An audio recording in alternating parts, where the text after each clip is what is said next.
인사 실컷 하셨죠? 아까 전에. 그래도 한 번 더 인사하도록 하겠습니다. 앞뒤 좌우분들과 사랑합니다, 축복합니다. 함께 인사하도록 하겠습니다. 사랑합니다, 축복합니다. 네, 오늘 이 시간 주님을 예배하는 모든 일신교회 성도님들에게 하나님의 놀라운 사랑과 축복이 임하길 간절히 소망합니다. 여러분 혹시 낚시 해본 적 있으신가요? 여기 계신 성도님들 중에 몇 분은 아마 한 번쯤은 낚시를 경험해 보신 분들도 있을 것이고, 아마 뭐 한 번도 경험해 보시지 못한 분들도 있을 것입니다. 제가 낚시를 좋아해서 이러한 이야기를 꺼낸 것은 아닙니다. 저는 지금까지 딱 한 번 낚시를 해봤는데요, 그것도 결혼 전이니까 7년도 더 된 일인 것 같습니다. 저의 첫 낚시는 강이나 바다가 아니라 그 용인에 있는 어느 저수지였습니다. 그곳은 낚시를 하러 오는 사람들이 물고기를 잘 잡을 수 있도록 그냥 물고기를 가둬놓고 그냥 낚싯대만 던지면 이렇게 물고기들이 잘 잡힐 수 있게 그렇게 해주는 낚시터였습니다. 그런데 저는 그때 단 한 번의 경험이었지만 아무래도 낚시는 나와는 잘 맞지 않는구나 라는 생각을 하게 되었습니다. 일단 낚시를 하기 위해 작은 모터보트에 타고 그 저수지 중간에 있는 둥둥 떠 있는 집 같은 데로 안내를 해주더라고요.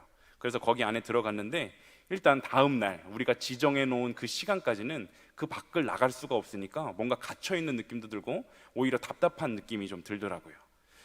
또 본격적으로 낚시를 하려면 낚싯대 끝에 미끼를 달아야 하는데, 작은 통 안에서 꿈틀대고 있는 그 갯지렁이를 저는 차마 만질 수조차 없더라고요. 그래가지고 저를 그 낚시터로 꼬셔갔었던 그 친구에게 계속해서 낚싯대를 던질 때마다 귀찮게 부탁을 해가지고 그 친구가 계속 갯지렁이를 달아주곤 했습니다.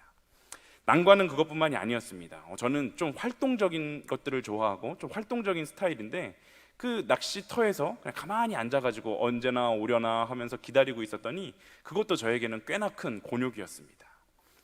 하지만 물고기를 낚을 때 그 손맛이라는 것은 표현할 수 없을 정도로 그렇게 좋다고 해서 졸린 눈을 비벼가면서, 또 별로 하고 싶지 않은데 그래도 그 왔으니 손맛이라도 한번 느껴봐야겠다 라는 생각으로 졸린 눈 비벼가며 이제 점점 날은 어둑어둑해지고 있었습니다. 이제 갑자기 제 낚싯대가 막 이제 움직이기 시작하는 거예요. 저는 이제 딴 생각을 하고 있었는데 친구들이 야, 네 낚싯대 움직인다 그래가지고 이제 낚싯대를 딱 잡으려고 할 때, 아, 드디어 손맛이라는 걸 느껴보겠구나 하면서 이제 낚싯대로 손을 가고 있는데, 그 점점 그 낚싯대가 제 눈에서 멀어지는 것이 아니겠습니까? 제가 이게 잡아채려고 할 때 이미 그 물고기가 얼마나 힘이 셌는지 그냥 그 낚싯대를 물고 같이 가버리더라고요. 물고기를 제가 그렇게 놓쳐버리고 손맛이라도 한번 느껴보려고 그 자리에 그냥 어거지로 있었는데, 결국 저는 밤이 새도록 아침이 되면 그 잃어버린 낚싯대를 물어줄 생각을 하면서 너무너무 배가 아파가지고 밤새도록 잠도 못 자고 그렇게 잠을 뒤척이며 있었던 기억이 납니다. 저의 인생에 단 한 번 있었던 그 낚시의 기억은 완전히 좋지 않은 기억으로 그냥 자리매김을 해버렸고, 그 후에 지금까지 단 한 번도 낚시 해본 적이 없습니다. 저처럼 초보이시거나 낚시를 해본 적이 없으시더라도 강에서 잡히는 물고기 그리고 또 바다에서 잡히는 물고기가 다르다라는 것들은 상식적으로 다들 알고 계실 겁니다. 또 물고기별로 좋아하는 미끼들이 다 달라서 내가 잡고 싶은 그 어종이 무엇인가에 따라서 그 준비해야 하는 그 미끼들도 다르고 또 낚싯대들도 다 다르더라고요. 그리고 또 낚시꾼은 낚싯대를 던질 장소도 고려해야 되고 또 시간도 고려해야 되고, 방금 말했듯이 미끼도 고려해야 되고 또 기후도 고려해야 되고, 낚싯대를 던지는 법도 알아야 되고, 또 그 낚싯대에 있는 그 미끼를 그 물고기가 물었을 때 어떻게 건져 올려야 하는지까지 엄청나게 많은, 그 한 마리의 물고기를 잡기 위해서도 정말 많은 작업들이 필요하더라고요. 제가 관심이 없을 땐 몰랐는데 이제 조금 관심을 갖고 보니까 너무나도 많은 과정들이 필요하고 그 한 마리의 물고기를 잡는 게 얼마나 힘든 것인지를 제가 깨닫게 되었습니다. 그렇다면 우리 그리스도인들을 지칭하는 많은 표현들 중에 사람을 낚는 어부다 라는 표현을 한번 우리가 생각해 봤으면 좋겠습니다. 먼저 믿은 우리는 이 세상에 하나님을 모르고 죽어가는 이 혼탁한 세상 속에 사람을 건져 올리는 어부로서의 사명을 받은 사람들입니다. 마태복음 4장 19절은 이렇게 이야기하는데 우리가 함께 읽어보도록 하겠습니다. 함께 읽습니다. 말씀하시되 나를 따라오라 내가 너희를 사람을 낚는 어부가 되게 하리라 하시니. 아멘. 우리는 물고기를 낚는 낚시꾼이 아니라 사람을 낚는 낚시꾼으로 우리 하나님께서 우리를 부르셨습니다.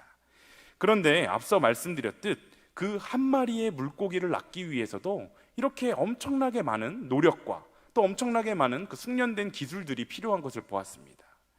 물고기를 낚는 것도 이렇게 정성이 필요한데 사람을 낚는 것, 물고기가 아닌 사람 한 명을 낚는 것, 그것은 얼마나 힘들까?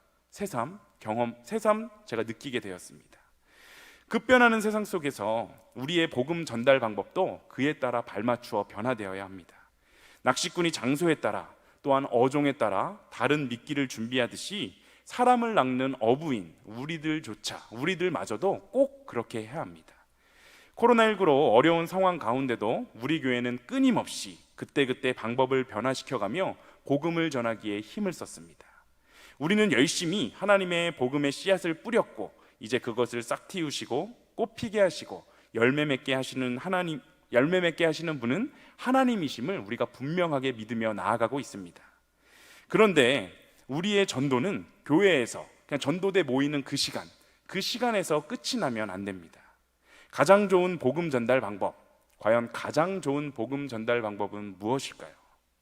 그것은 바로 우리의 삶으로, 나의 삶으로 이웃을 전도하는 것, 즉 우리의 삶을 통해서 내가 어떠한 삶을 살아내는지 그 모습을 통해서 하나님을 증명해내는 것입니다. 이것만큼 강력한 복음 전달 방법은 없습니다. 예수님의 삶을 한번 되돌아보겠습니다. 예수님도 당신을 따라다니던 그 수많은 사람들에게 그저 하나님 믿으세요, 하나님 믿으세요, 하나님 나라의 복음만을 외치며 다니셨던 것은 아닙니다. 예수님은 먼저 행동하시며 당신의 삶으로 하나님께서 살아계심을 그것을 증명하셨습니다. 예수님은 당시에 아무도 신경 쓰지 않던 그 아프고 소외되고 가난하고 눌린 자들에게 먼저 관심을 가지시고 그들의 필요를 채워주셨으며 또 그 이후에 하나님 나라의 복음을 전달하셨습니다. 성경에는 많은 기록들이 있지만 그 중에 예를 들어서 하나만 살펴보도록 하겠습니다. 마태복음 15장 29절에서 31절까지의 말씀인데 우리가 함께 한 목소리로 읽어보도록 하겠습니다. 함께 읽습니다. 예수께서 거기서 떠나사 갈릴리 호숫가에 이르러 산에 올라가 거기 앉으시니 큰 무리가 다리 저는 사람과 장애인과 맹인과 말 못하는 사람과 기타 여럿을 데리고 와서 예수의 발 앞에 앉음에 고쳐주시니 말 못하는 사람이 말하고 장애인이 온전하게 되고 다리 저는 사람이 걸으며 맹인이 보는 것을 무리가 보고 놀랍게 여겨 이스라엘의 하나님께 영광을 돌리니라. 아멘. 예수님은 당시에 슈퍼스타셨습니다. 어디를 가시던지 간에 예수님을 따르는 수많은 무리들이 있었습니다. 그것은 예수님이 전하시는 그 하나님의 말씀이 참으로 신묘하고 시원했기 때문도 있지만 그보다 더 큰 인기를 끈 이유는 바로 그의 삶에서 그의 삶을 쫓아 따라다니다 보면 너무나도 놀라운 하나님의 기적들이 많이 발생했기 때문입니다.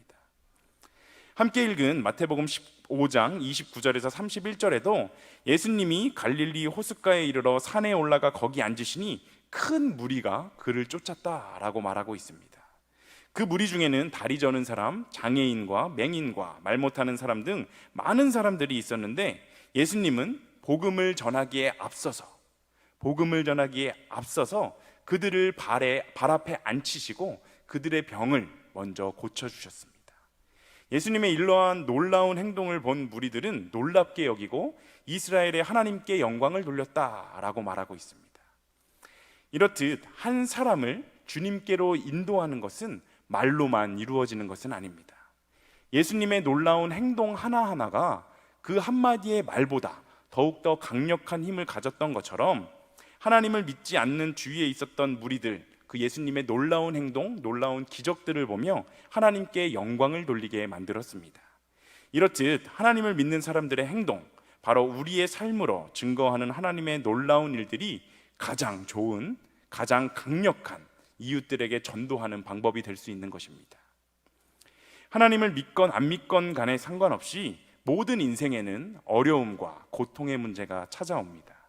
특별히 그리스도인인 우리에게 그 어려움과 고통의 문제가 찾아왔을 때 하나님을 모르는 사람들과 똑같이 근심, 걱정, 염려하며 살아간다면 우리는 과연 그리스도를 믿는 장점이 뭡니까? 그리스도를 믿는 도대체 이유가 무엇이냔 말입니다. 교회에서 어떠한 사역이 진행되려고 하면, 새로운 사역이 진행되려고 하면 정말 많은 헌신자가 필요합니다. 그래서 교역자들은 모든 사역을 시작함에 앞서 물론 기도로 준비하는 것이 가장 중요하지만 그 다음에 전화로 이 사람 저 사람한테 전화하면서 사역에 동참하자 권면하는 전화들을 굉장히 많이 합니다. 그러한 전화를 할 때 가장 많이 듣게 되는 소리가 혹시 뭔지 아십니까? 가장 많이 듣게 되는 소리는 내가 지금은 이런저런 사정이 있어서 어렵습니다. 이 사정이 잘 해결되고 나서 내가 그거 꼭 헌신할게요. 꼭 봉사할게요. 이렇게들 많이들 말씀하십니다. 하지만 방금 말씀드렸듯 우리가 하나님을 믿는 그리스도인이라고 해서 그렇지 않은 사람들보다 고통과 고난의 문제가 덜 찾아오는 것은 분명히 아닙니다. 우리의 삶엔 여전히 어려움이 있고 여전히 고통의 문제가 나를 괴롭게 하지만 이 어려운 시기 가운데에도 분명히 하나님께서는 우리를 부르고 계시고 또 우리에게 명령하고 계시다는 그 사실을 깨닫고 때를 얻든지 못 얻든지 간에 상관없이 하나님이 우리에게 맡겨주시는 그 일에 충성을 다해 봉사해야 하는 것입니다. 제가 권사님이신 저희 어머니에게 이러한 이야기를 굉장히 많이 합니다. 교회에서 부목사님들이 전화가 와서 뭐 좀 도와달라고 하면 웬만하면 다 한다고 해요. 이렇게 얘기를 많이 합니다. 그분들 벌써 여기저기에 전화했다가 여러 번 까이고 또 까이다가 겨우겨우 이제 어머니한테 전화하는 걸 거니까 이제 뭔가 시키면 최대한 긍정적인 반응을 좀 보여달라라고 많이 말씀을 드립니다. 그러니까 저희 어머니는 허리도 아프시고 또 이런저런 문제들로 봉사를 당신이 할 수 있는 한에 최선을 다하고 이미 계셨는데 지금은 안 하시던 교구장도 맡으시고 또 성가대, 성찬위원 등등 할 수 있는 한을 넘어서 정말 너무나도 많은 것들, 그냥 아들 목사로 뒀다는 그 탓 하나만으로 너무나도 많은 사역들을 감당하고 계신다고 하더라고요. 아무튼 우리의 삶에 이런저런 문제가 정리가 되고 또 교회 일에 봉사하겠다, 하나님의 일에 참여하겠다라는 이러한 말들은 사실 맞지 않습니다. 왜냐하면 우리의 삶에 고통과 고난의 문제는 끊임이 없을 것이기 때문입니다. 하지만 우리가 하나님을 믿는 사람들과 믿지 않는 사람들과 구별되는 점은 과연 무엇입니까?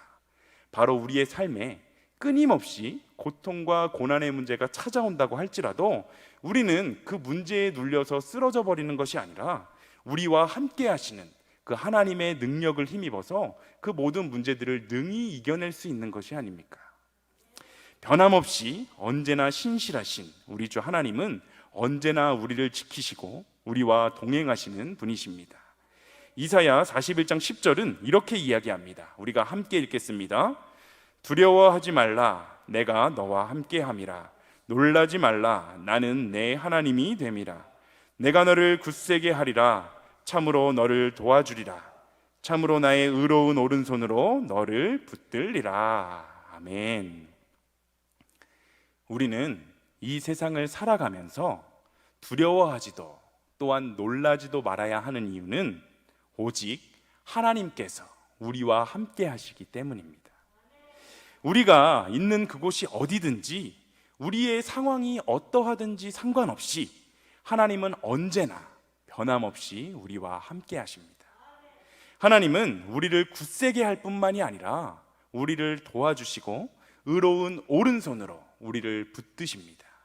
성경은 이 이사야의 말씀뿐만이 아니라 성경의 온통 하나님이 우리를 너무나도 사랑하시고 우리를 인도하시겠다라는 그 약속의 말씀으로 가득 차 있습니다.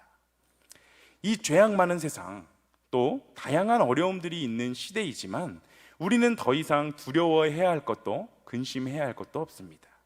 그저 하나님의 약속의 말씀을 굳게 믿고 순종함으로 이 세상을 이기고 또 어려움이 있을 때에도 하나님이 주시는 참 평안을 통해 세상 사람들과는 구별되어 하나님의 명령이신 영혼 구원을 끊임없이 실천해야 하는 것입니다. 이러한 삶으로 하나님의 말씀을 살아내시는 우리 일신교회 모든 성도님들의 삶을 통해 많은 우리의 가족들과 우리의 이웃들과 우리의 친구들이 하나님께로 돌아오게 되는 그러한 놀라운 일들이 많이 일어나기를 간절히 소망합니다. 지금까지 나의 삶에 고통과 고난의 문제가 있을지라도 여전히 하나님의 명령인 영혼 구원을 위해 우리가 삶으로 하나님을 증거해내야겠다라는 우리가 다짐을 하게 되었습니다. 그렇다면 삶에 언제나 찾아오는 이 어려움으로 인해서 불안해하고 걱정과 근심에 쌓인 사람들과는 달리 예수를 믿는 자로서 우리는 어떻게 구별된 모습을 보여줄 수 있을까?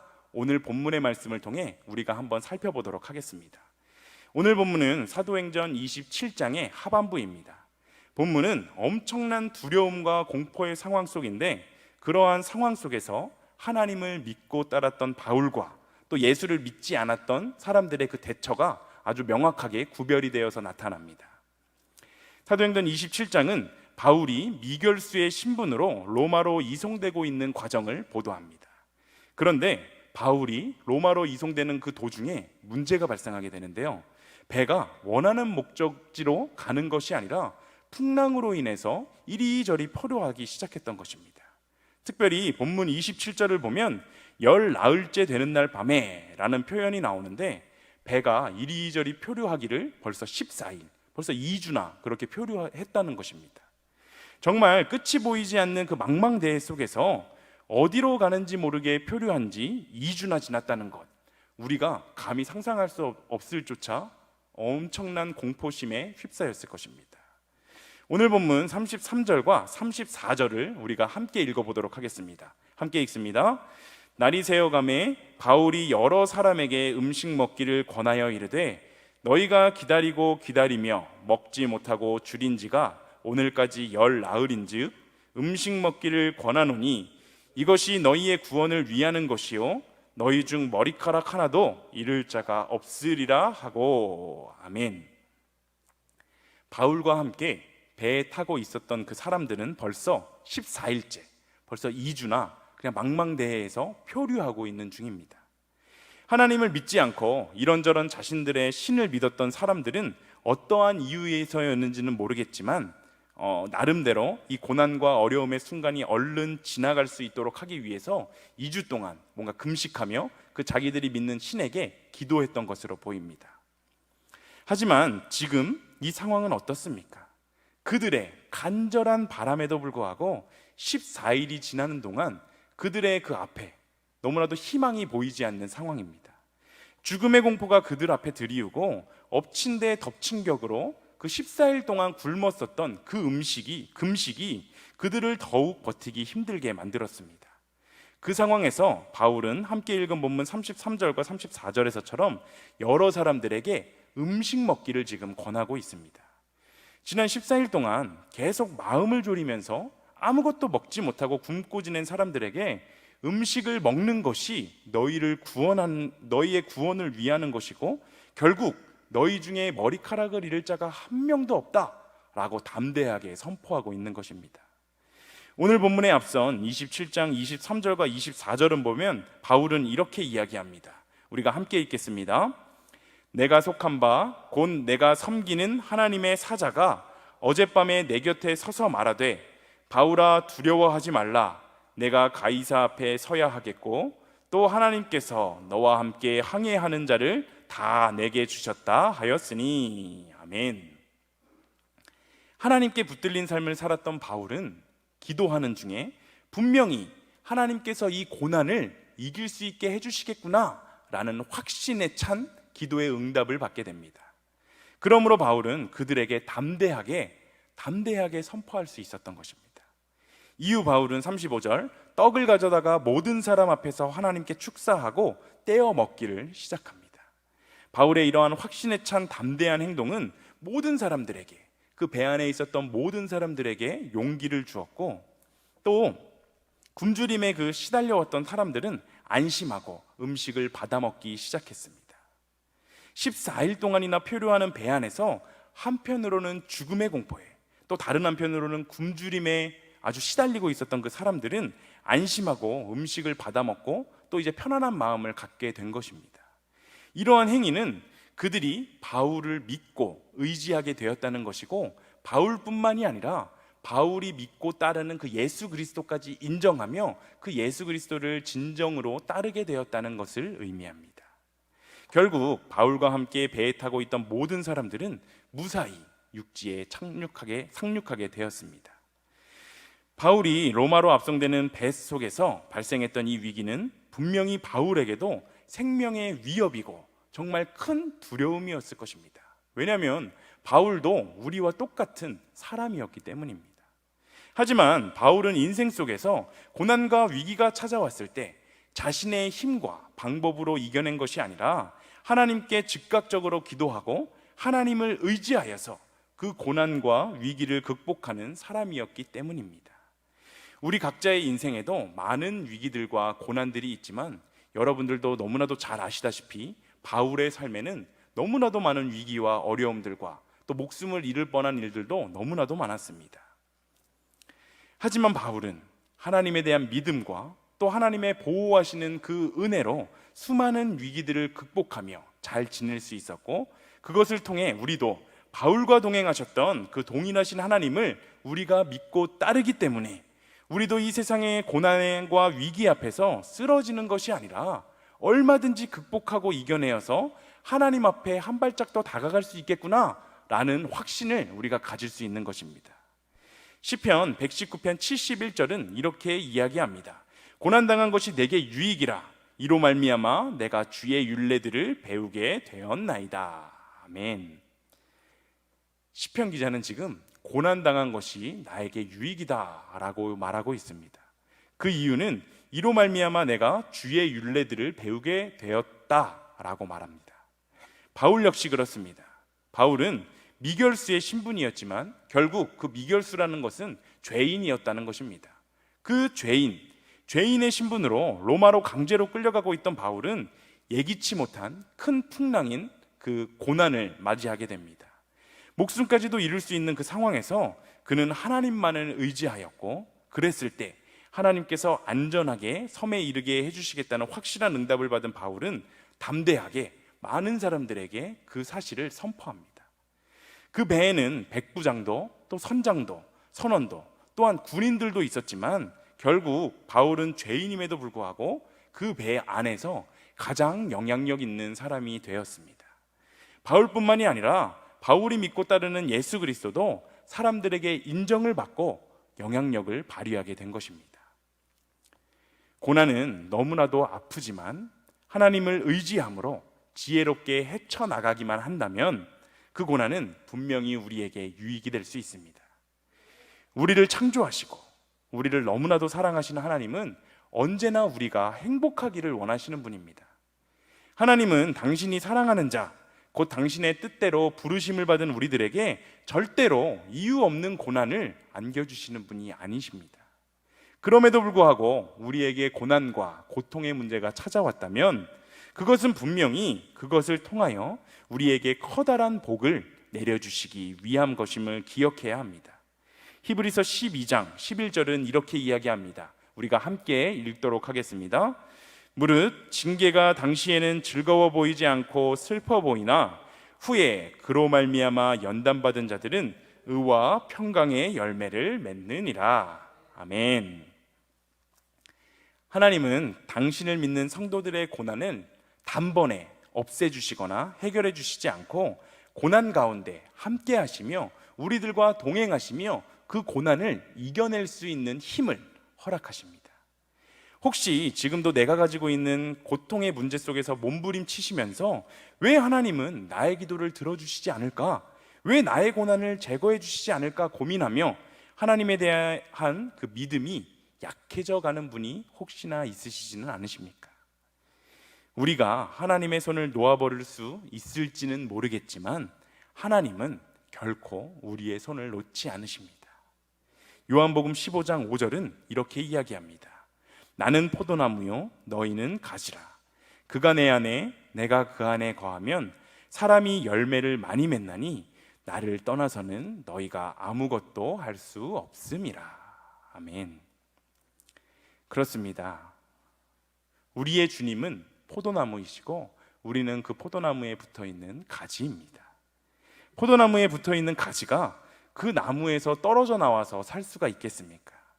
뿌리에서부터 영양을 공급받아야 하는데 혼자 떨어져 나온 가지는 말라 비틀어져 죽게 됩니다. 우리는 무슨 일이 있어도 하나님의 손을 굳게 붙잡고 하나님의 도우심과 하나님의 동행하심을 믿으며 나아가야 합니다. 우리의 문제를 해결하기 위한 답은 오직 예수 그리스도께만 있음을 기억하시기 바랍니다. 세상의 모든 고난과 고통을 나의 힘으로 해결하기 위해서 홀로 애쓰고 몸부림치지 말고 먼저 그리스도께로 돌아가 그분 안에 거하는 지혜로운 성도들이 다 되시기 바랍니다.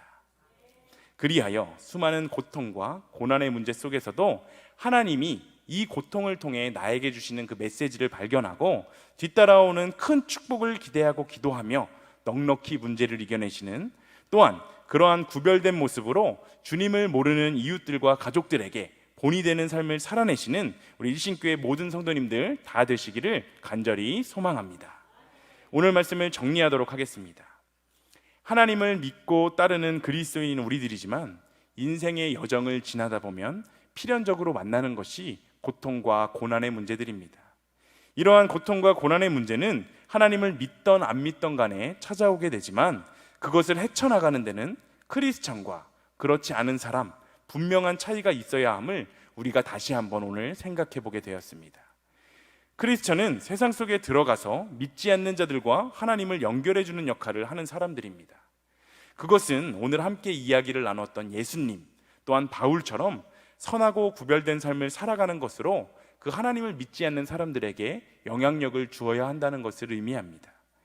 어지럽고 혼탁한 세상 속에서 나의 삶의 어려움으로 내 신앙, 또 내 믿음 하나 지키기 어려운 시기이지만 이럴 때일수록 더욱 하나님만을 붙들고 또 예배의 자리를 사모하며 하나님께서 부어주시는 그 놀라운 사랑과 은혜를 매일매일 삶 속에서 체험하시는 우리 한 분 한 분이 다 되시길 바랍니다. 그리하여 세상 사람들과는 구별된 모습으로 고통과 고난의 문제들을 능히 이겨내며 하나님을 삶으로 증명하시며 하나님을 믿지 않는 사람들에게 선한 영향력을 미치시는 우리 일신교회 모든 성도님들 다 되시기를 간절히 소망합니다. 우리 이 시간 함께 찬양하였으면 좋겠습니다. 찬송가 370장인데 우리가 함께 찬송가 370장 가사를 생각하시면서 함께 찬양하도록 하겠습니다.